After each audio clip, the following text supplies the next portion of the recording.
नमस्कार मित्रांनो, आज बायकोचा वाढदिवस आहे आणि आजची राईड आहे ना ही तिच्यासाठी आणि सर्व लहान शेतकऱ्यांसाठी कमी जमीन असलेल्या यांच्यासाठी एक गिफ्ट आहे.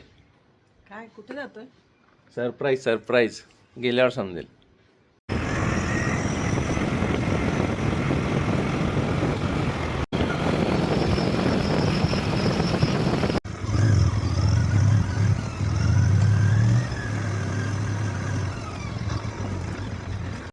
भारी. सगळीकडे नुसतं वास वास वास. मस्त वाटतंय. नमस्कार सर. नमस्कार. तुमचा परिचय द्या थोडंसं आमच्या प्रेक्षकांसाठी आणि ही आगळी वेगळी शेती तुम्ही कधी आणि कशी सुरू केली याबद्दल थोडं सांगा. माझं नाव ज्ञानेश्वर श्रीपत शिंदे. माझं गाव राजापूर आहे आणि पैठण तालुक्यामध्ये येतं, संभाजीनगर जिल्हा आहे.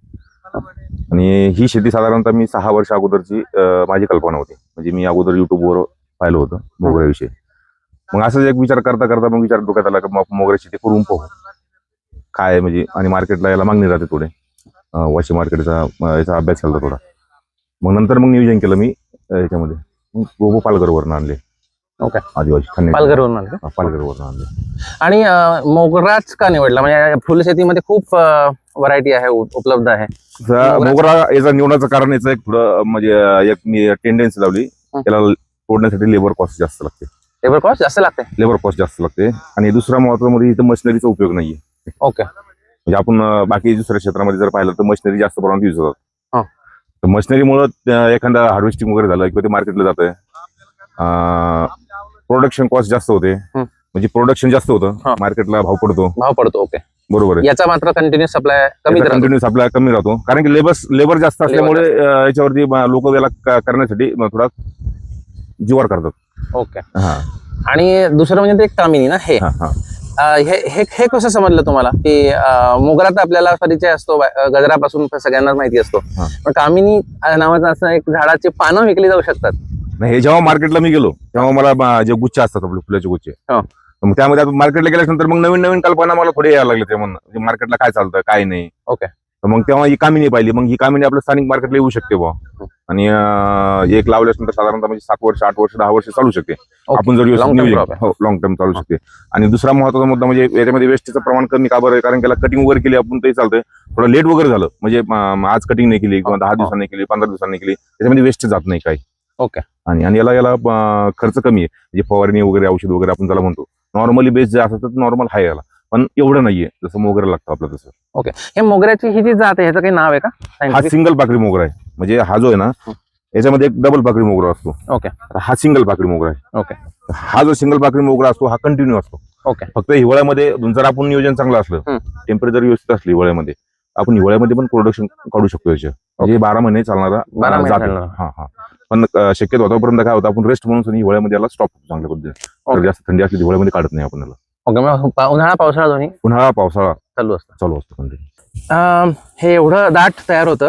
एका एकरामध्ये साधारण किती रोपं असतात? ही जी लागवड केली ही 5x2 ची लागवड आहे. म्हणजे दाट घनदाट लागवड आहे. 5x2? 5x2 ची. ओके. आणि ड्रिप लाईन्स पूर्ण ड्रिप लाईन्स दोन्ही साईडने ड्रिप. आणि ड्रिपचं अंतर कसं असतं? हे 5x जे आपले 2 असतात ते त्याच पद्धतीने ड्रिप इनलाईन ड्रिप असते. ओके. म्हणजे 5 फुटावर एकच लाईन आहे का? नाही, एक लाईन आहे, 2 लाईन टाकलेली. 2 लाईन म्हणजे दोन्ही साईडनं पाणी पडलं. साधारण 2.5 फुटावर लाईन असे म्हणा. नाही, 2.5 फुटावर नाही येणार. नाही, 5 फुटावरचा जो पॉईंट आहे त्या पॉईंटला म्हणजे ह्या पॉईंटला इकडनं एक ड्रिप लाईन टाकली आणि इकडनं एक ड्रिप लाईन, म्हणजे झाडाच्या दोन्ही साईडने पाणी पडलं. ओके. आणि हे पूर्ण सेंद्रिय असतं? कसं असतं खत व्यवस्थापन कसं? नाही, हे सेंद्रिय नाही, 100% नाही. ओके. आणि ह्याच्या फवारणीची गरज असते का? म्हणजे हे फळ नाही ना, फुल आहे, पण फवारणीची गरज असते? हो, फवारणीची फार आवश्यकता असते त्यामध्ये, कारण की कळी जी असते ना, आता ही कळी डॅमेज झाली, आता याला अटॅक पडला. ओके. आणि असा थोडा नॉर्मल जरी अटॅक असला, पुढे जरी वाळी लागली, ओके, कळी पूर्ण खराब होती. हिला मार्केटची किंमत म्हणजे मार्केटला जात नाही. थ्रिप्स, कोळी, हे पूर्ण अटॅक खूप सांभाळावं लागतं याच्यावरती. ओके. म्हणजे मग साधारण आठवड्याला फवारणी असते. आणि छाटणी पण करायला लागते का? छाटणी वर्षातून 2 वेळा. म्हणजे बहार संपत आला की का करता का? नाही, आता ही दाटी खूप झाली. आता ही दाटी झाली, आपल्याला चालायला जागा नाही. मग काय करतो, थोडा स्पेस येण्यासाठी. आणि दुसरा महत्वाचा मुद्दा, ही जेव्हा कटिंग होईल तेव्हा नवीन शूट निघतात. नवीन शूटामध्ये थोडा जोर असतो, म्हणजे ताकद असते जास्त, मग ते फुल जास्त प्रमाणात येते. तर मग त्यासाठी पण देखील डीप मारावं लागते पुढे. ओके, म्हणजे साधारण कुठल्या महिन्यात छाटणी होते? हेच आमची मेला एक छाटणी राहते मेला एक, आणि जानेवारी फेब्रुवारी एक छाटणी. आता झाली आहे का ऑलरेडी? नाही म्हणजे जूनची जूनची छाटणी. म्हणजे त्यामुळे फुलं धारणा वाढते ना? हा. अजून काही गोष्टी आहेत का फुलं वाढवण्यासाठी? फुलं वाढण्यासाठी मग आपण ज्याला ड्रिपनं इरिगेशन करतो, आपण ज्याला खत वगैरे देतो 13-40-13, 12-61-12. नंतर अजून याला काही पीजीआर वगैरे असले, ओके, म्हणजे फुटवा वगैरे येण्यासाठी जास्त हा. ते पीजीआर यूज करतो. आणि बुरशीनाशक वगैरे जे असतात ते आपल्या रेग्युलरली जे आपल्या पिकाला लागतात, म्हणजे जे येतात ते रेग्युलर असतात, पण पीजीआर बी देखील यूज करतो. आणि खालनं याच्यामध्ये गुळ, आपला रेग्युलरली गुळ राहतो. गुळ गुळ कंपल्सरी करतो. कारण की गुळामध्ये काय होतं की जमिनीमध्ये जे टेम्परेचर राहतं ते मेंटेन होतं, याला हीट लागते जास्त. ओके, याला जर टेम्परेचर लो झालं तर फुलं कमी होतील. फुलं कमी होतील, साईज कमी होते फुलाची. ओके, ज्याला जास्त टेम्परेचर राहील तेवढी साईज स्ट्रॉंग येते याची. स्ट्रॉंग. ओके, हे एकदा आपण लावलं की किती वर्ष चालतं? हे तुमचं नियोजन जर चांगलं असलं, म्हणजे शेतकऱ्याचं नियोजन जर चांगलं असलं, साधारणतः माझं 7 वर्ष चालू आहे प्लॉटला. 7 वर्ष झालं? 7 वर्ष चालू आहे. हे एवढी मोठी झाडं झाली 7 वर्ष? एवढी मोठी झाडं. ओके, आणि आता तुम्हाला प्लॉट काढून टाकायचा आहे का? आता विचार चाललाय काढून टाकायचा, कारण काय 7 वर्ष झाल्यानंतर प्लॉट पुढे मोठं खराब होतो. ओके, आता समजा मी आज लावलं, समजा एखादं हे पीक लावलं, तर उत्पादन सुरू व्हायला किती दिवस जातात पहिले? ऍक्च्युली याचं उत्पन्न जर म्हणा आपण जेव्हापासून रोप लावलो का तेव्हापासून याला फुलायला सुरुवात होते लगेच. लगेच. पण ते खायला साधारणतः म्हणजे आपण त्याला झाडाचा जो कणकरपणा म्हणतो, तो कणकरपणा येण्यासाठी आपण 7 ते 8 महिने वेट करतो थोडा. 7-8 महिने फुले गळू देतो? तोडून टाकतो खाली तोडून टाकतो. ओके, आणि साधारण एका एकरातून किती उत्पादन मिळतं सरासरी? जसं झाड वाढेल, झाड परिपक्व झालं साधारणतः म्हणजे 3ऱ्या वर्षापासून चांगलं उत्पन्न निघालं. आता सध्या माल माझा म्हणजे आज 40 ते 45 किलो माल जाईल. मी 1 क्विंटल पर्यंत माल टाकलाय एवढ्या क्षेत्रामध्ये, अर्धा एकरामध्ये 1 क्विंटल. ओके, म्हणजे सरासरी उत्पादन 100 किलो म्हणजे पर डे माल टाकलेला आहे. ओके, पण तो कमी जास्त होता. आता जो फुल रोजचं म्हणताय ना? रोजचं. बापरे. आणि कमी जास्त होतं, म्हणजे काय होतं जसं हार्वेस्टिंग आले, जसं फुल येतं तसं ते वाढत जाते. वाढत गेलं का तसं डाऊन होत जाते, डबल वाढत जाते. म्हणजे जे जसं फुल येतं झाडाला त्या पद्धतीने ते हार्वेस्टिंग वाढत जाते. आणि नंतर कमी होत गेला का नंतर कमी होत जाते. डबल जो नवीन जो बहार येतो, म्हणजे आता ही जी कळी आहे याला आता ही कळी आली आहे, आता इथनं कळी संपली, ही पूर्ण कळी, ही कळी संपल्यानंतर डबल इथं गुच्छ, असला प्रकारचा गुच्छ येतो. हा गुच्छ आहे आता. हे फूट चालू, नवीन फूट चालू येतो. ही फूट येते, आता ही फूट आली नवीन. मग अशा पद्धतीचे फूट येतात. मग ते डबल हार्वेस्टिंगला आलं का डबल माल वाढतो. साधारण 50 किलो ते 1 क्विंटल असं तुम्ही म्हणताय राहणार ना? नाही, आता सरासरी ऍव्हरेज तुम्ही म्हणजे याचा पकडला तर 30 ते 40 किलो ऍव्हरेज पकडा. 30 ते 40 किलो 30 ते 40 किलो ऍव्हरेज पकडा, जास्त पकडण्याची आवश्यकता नाही. मग तुम्ही 1 क्विंटल पण केलेलं आहे? 1 क्विंटल पर्यंत हार्वेस्टिंग केलेलं आहे. ओके, आता सर्वात जास्त उत्पादन आणि भाव कुठल्या काळात मिळतो? म्हणजे उन्हाळा, पावसाळा? सर्वात जास्त जर उत्पन्न म्हणलं तर उन्हाळ्यात निघतो. उन्हाळ्यातच. म्हणजे ज्या वेळेला बाजारामध्ये पिकं कमी असतात किंवा इतर गोष्टी नसतात, नाही त्यावेळेला तुमचा माल जोरात असतो. म्हणजे तुमचा ऑफ सीझन पैसे मिळवायचा चांगला धंदा आहे. साधारण तुमची किती शेती आहे इथे? आणि माझी 3.5 एकर शेती. त्याच्यातला अर्धा एकर इथे फक्त? अर्धा एकर फक्त मोगरा करतो. सुरुवातीला मोगऱ्याचीच केली. ओके, आणि कामिनी आता जस्ट 2 वर्ष झालं. ओके, आणि हार्वेस्टिंग कसं करायला लागतं? म्हणजे सकाळी येऊन करायला लागतं? ऍक्च्युअली याचं हार्वेस्टिंग जे आहे ना, म्हणजे सकाळी असतं, म्हणजे साधारणतः 7 ते 8 वाजेपासून 6 वाजेपर्यंत हार्वेस्टिंग असते. ओके, पण काय लेबरचा प्रॉब्लेम असल्यामुळे, कारण लेबरला घरी काम असतं. बरोबर, माझी लेस हार्वेस्टिंग चालू होती आणि माझं मार्केटमधनं म्हणजे कॉन्टॅक्ट भरपूर झाले, त्यामुळे माझा ऑलरेडी मालाची बुकिंग असते. ओके, तिथे मार्केटला, म्हणजे माझा माल थोडा लेट जर गेला तो माल ऑलरेडी तिथे जातो. तुमचा आता खूप अनुभव झाल्यामुळे. पण 9ला चालू होऊन साधारण किती वेळ चालतं ते? 9ला जर चालू झाला साधारणतः 2 वाजेपर्यंत हार्वेस्टिंग चालतं. 2 वाजेपर्यंत. मग उन्हामध्ये त्याला कोमजणं वगैरे नाही. आणि आता हा जो कोमजलेला माल आहे, हा 3-3.5 नंतर हा माल कोमजणं चालू होतो. याची व्हॅल्यू 0. ओके, म्हणजे हे जर फुल राहिलं याला, याच्यामध्ये सर्वात आपण धोक्याची जर घंटा म्हणली, तुमच्याकडनं लेबर वेळेवर गेलं पाहिजे, वेळेवर लेबर पूर्ण झालं पाहिजे, वेळेवर माल तुटला गेला पाहिजे. जर तुमचा माल तुटला नाही गेला, उदाहरणार्थ आज तुम्हाला लेबरच नाही भेटलं, तर तुमचं टोटल लॉस. मग असा लॉस होऊ नये किंवा माल टिकवण्यासाठी काय प्रिकॉशन घेता तुम्ही? असं काही कोल्ड स्टोरेज किंवा असं थंड ठेवण्यासाठी? नाही, कोल्ड स्टोरेज वगैरे नाही यूज केलं मी. नाही.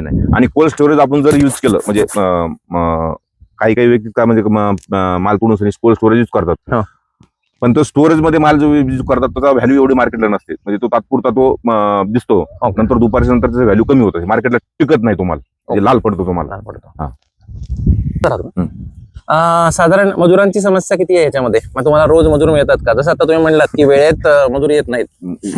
मजुराची समस्या खूप आहे. हा सर्वात जर म्हणलं तर मजुरावर डिपेंड आहे मोगरा शेती. ओके. आणि माल तुम्ही सगळं लोकल मार्केटला विकता ना? लोकल मार्केटला मग वाशी मार्केट वगैरे का नाही ट्राय केलं? नाही, वाशी मार्केट मला ट्राय करत होतं, पण कोल्ड स्टोरेज करणं, नंतर तो वाहतूक करणं. ओके. आणि काय होतं, माल थोडा लेट झाल्यामुळे माल तोडण्याची जी म्हणजे माल तोडणं, नंतर पॅकिंग करणं, ओके. नंतर तो माल टाकणे, तो दुसऱ्या दिवशी सकाळी तिथे माल जातो. ओके. दुसऱ्या दिवशी सकाळी माल जातो. दुसऱ्या दिवशी सकाळी माल जातो. हा, त्यामुळे ती मी रिस्क घेतली नाही, कारण लोकल मार्केट मला सफिशियंट आहे, त्यामुळे मी ती रिस्क घेतली नाही. साधारण लोकल आता तुमचं काय उत्पन्न होत आहे त्यातून? म्हणजे पैसे किती मिळतात साधारण? आता मागच्या हप्त्यामध्ये 350 रुपये किलो होता. 350 रुपये किलो. हा, ऍक्च्युअली मार्केटमध्ये तो 350, 400, 500, 800 रुपयेपर्यंत माल विकलेला आहे मी. ओके. 800 रुपये किलो पर्यंत. म्हणजे वार्षिक उत्पन्न ऍव्हरेज 200 रुपये पकडा. वार्षिक उत्पन्न म्हणजे आपण जर ऍव्हरेज सरासरी म्हणजे कधी 40 जातो, कधी 60 जातो, कधी 70 रुपये किलो जातो, आणि कधी 800 रुपये किलो जातो. सरासरी ऍव्हरेज जर पकडला 200 रुपये पकडा. ओके. 200 रुपये किलो आपल्याला म्हणजे, आणि 30 ते 40 किलो माल पकडा. म्हणजे साधारणतः ऍव्हरेज मध्ये आपण पकडला, कधी 40-50 किलो माल निघेल. तो नंतर कमी बिल होऊ शकतो, म्हणजे 10-12 दिवसानंतर. मग सरासरी 30-35, 30-35, 20-35, 30-40 पर्यंत झाला. 40 किलो जर मला 200 रुपयांना कॅल्क्युलेशन केलं आपण, 8,000 रुपये निघतात. दिवसाला 8,000 रुपये निघतात म्हणजे सरासरी. आणि हा सीझन किती दिवस चालतो मग असा रोजचा तोडणीचा? आता हा चालूच राहतो कंटिन्यू, फक्त 4 महिने बंद राहतो माल. फक्त 4 महिने म्हणजे दिवसाला फक्त पावसाळ्यामध्ये जे आहे ना, पावसाळ्यामध्ये प्रॉब्लेम काय होतो, पावसाळ्यामध्ये थोडा कमी निघतो, एवढा कमी निघत नाही. फक्त हिवाळ्यामध्ये माल कमी निघतो जास्त. आणि 8,000 रुपये दिवसाला समजा सरासरी धरले, आणि त्यात लेबर 50% अभाव पकडा. 50% अभाव म्हणजे 60% पकडू. हा. ओके. म्हणजे 4-5 हजार रुपयाचं लेबर, 3,000 रुपये निव्वळ नफा यस राहू शकतो त्याच्यात. हो. ओके. लेबर आणि इतर खर्च पण 5,000 होऊन जाते. होऊन जातो त्यामध्ये. म्हणजे साधारणतः म्हणजे माझं कॅल्क्युलेशन कसं आहे, 50% लेबर कॉस्ट जातो त्याच्यामध्ये. ओके. 50% लेबर कॉस्ट म्हणजे कोणतं आपलं फवारणी वगैरे, खत वगैरे, 12 मनगडी लेबर, थोडंफार 5-10% एक्स्ट्रा वाढू शकतो. म्हणजे एखाद्या वेळेस जर मार्केट खूप डाऊन झालं 5-10%, पण साधारणतः 50% धरा. पण हे कव्हर पण होत असेल जेव्हा मार्केट खूप हाय, जसं 800 रुपये कव्हर पण झालं. कव्हर होतं. ओके. आता घरच्यांचा सहभाग किती आहे ह्याच्यामध्ये? हे 90% घरच्यावरच आहे. चला त्यांना भेटूया मग. फुलांचं तर माहिती होतं, हे एक नवलच आहे. बुकेमध्ये बघितलं होतं, पण हे अशा प्रकारचं झाड असतं आणि पानं विकली जातात. हे याचा काय रेट असतो सर?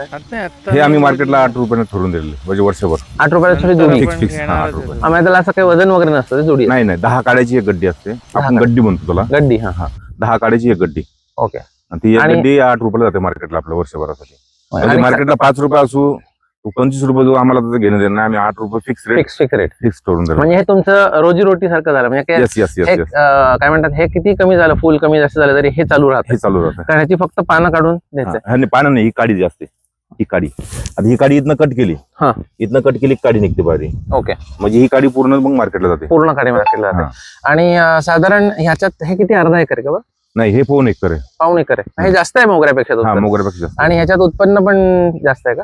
नाही, उत्पन्न म्हणजे सफिशियंट आहे, पण त्याच्यासारखी रिस्क नाही याच्यामध्ये. ओके. म्हणजे वर्षभर काडी मार्केटला चालते. नमस्कार वहिनी.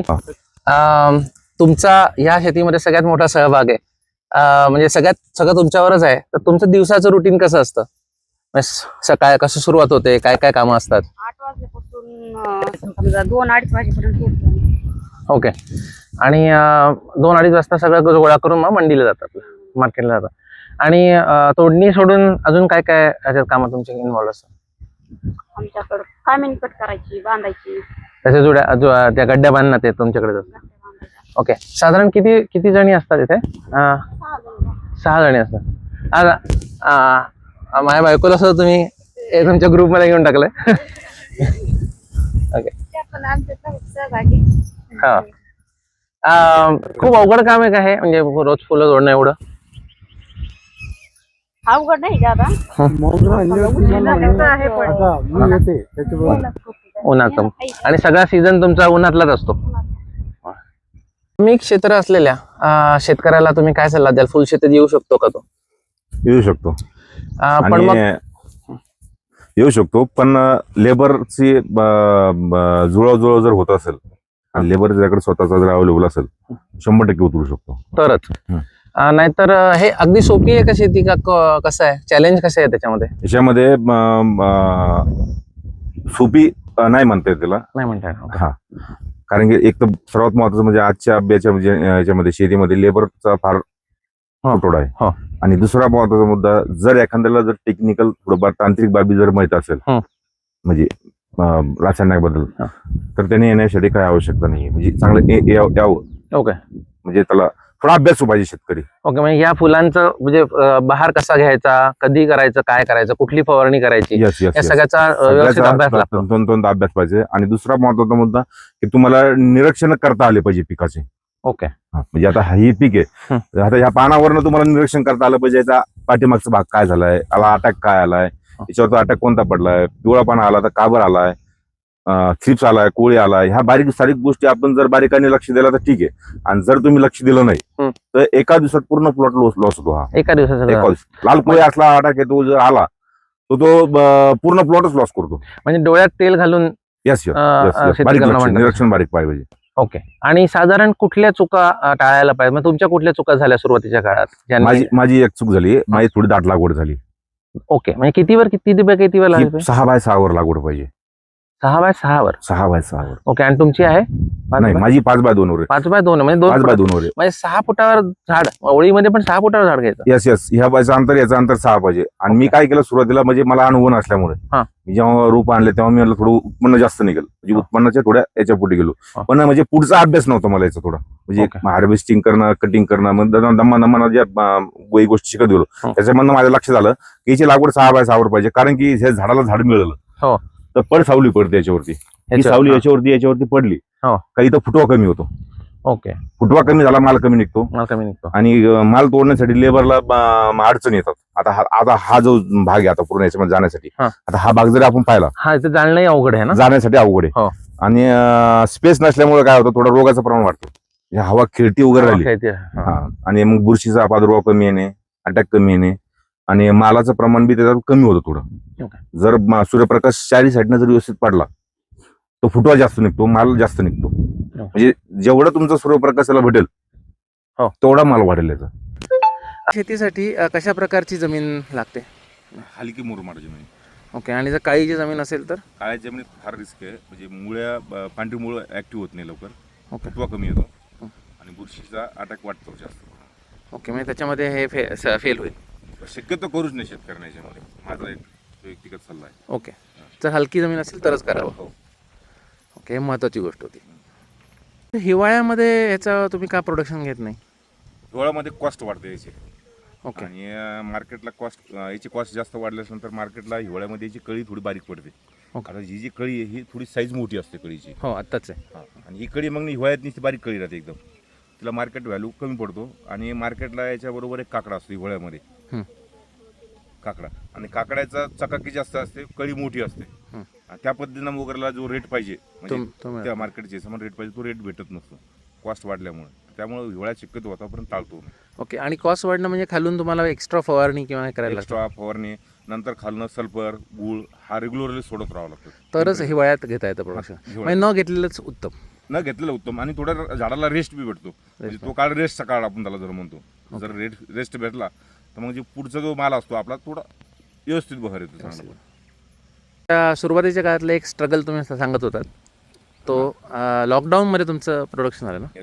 मग काय म्हणजे मी लागवड केल्यानंतर 1-1.5 वर्षानंतर आपला कोरोना पिरियड आला. कोरोना पिरियडला लग्न सराई पूर्ण बंद. याला म्हणजे लग्न सराईमध्येच भाव असतो, पूर्ण कार्यक्रम बंद, उत्सव बंद.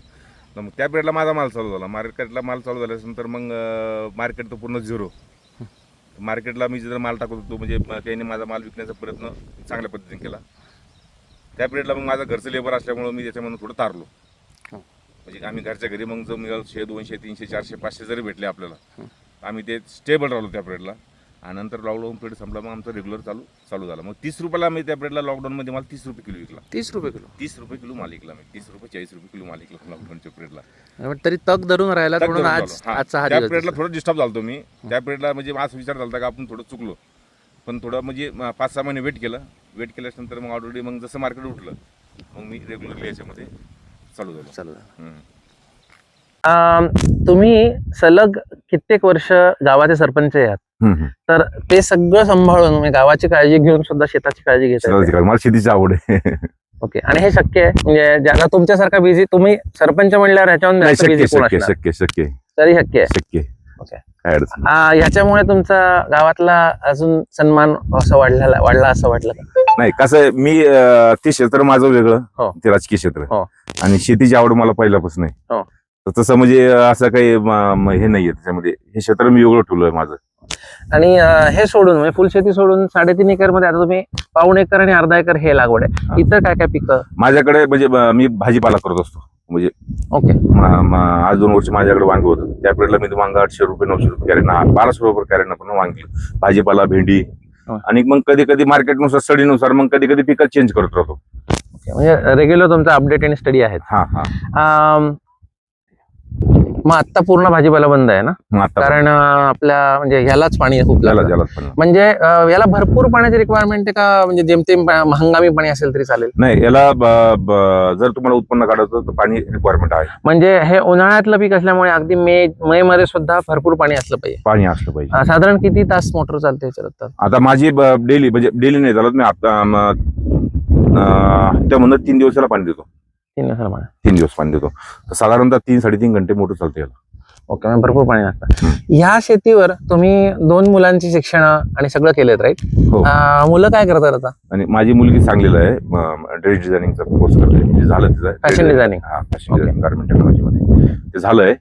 आणि मुलगा जेईची तयारी करतोय संभाजीनगरला. ओके. म्हणजे शेतीवर एवढं व्यवस्थित सगळं शेतीवरच आहे. करू शकतो. आणि विशेष म्हणजे त्याला मोगऱ्यामुळे सगळे मोगऱ्यामुळे मोगऱ्याने तुमचं कम्प्लीट आयुष्य बदललं. असंच आयुष्य इतर शेतकऱ्यांचं बदलायला तुम्ही मदत करू शकणार का? 100%. म्हणजे तुम्ही ट्रेनिंग वगैरे घेता? नाही, ट्रेनिंग वगैरे नाही. तुम्ही स्वतः कुठले ट्रेनिंग घेतलं नव्हतं ना? नाही, मी ट्रेनिंग वगैरे नाही घेतलं. मी एक म्हणजे चाणक्य बुद्धी नाम सर्च करत राहिलो, थोडा अभ्यास वृत्ती ठेवली, मग अभ्यास करत गेलो. आणि थोडंफार म्हणजे अगोदरपासून मला शेतीची आवड असल्यामुळे मी वेगवेगळे प्रयोग करत गेलो. मग प्रयोग अंतिम मला हे पीक सापडलं. म्हणजे कधी कधी काय होतं, आपण हा प्रयोग केला, तो थोडा फेल गेला, दुसरा प्रयोग करतो, तो फेल गेला, तिसरा प्रयोग करतो. मग असं प्रयोग करता करता अंतिम मला हे पीक सापडलं आणि याच्यामध्ये माझी जंप बसली. खूपच छान. सर, तुमचा नंबर द्या. म्हणजे जे लहान शेतकरी आहेत आपल्याकडे, जे इच्छुक असतील एवढी मेहनत करायला तुमच्या एवढी, ते येऊन तुमच्याकडून माहिती घेऊ शकतील आणि त्यांची काही शिकू शकतील. माझा नंबर आहे 99 600 35 95 6. धन्यवाद.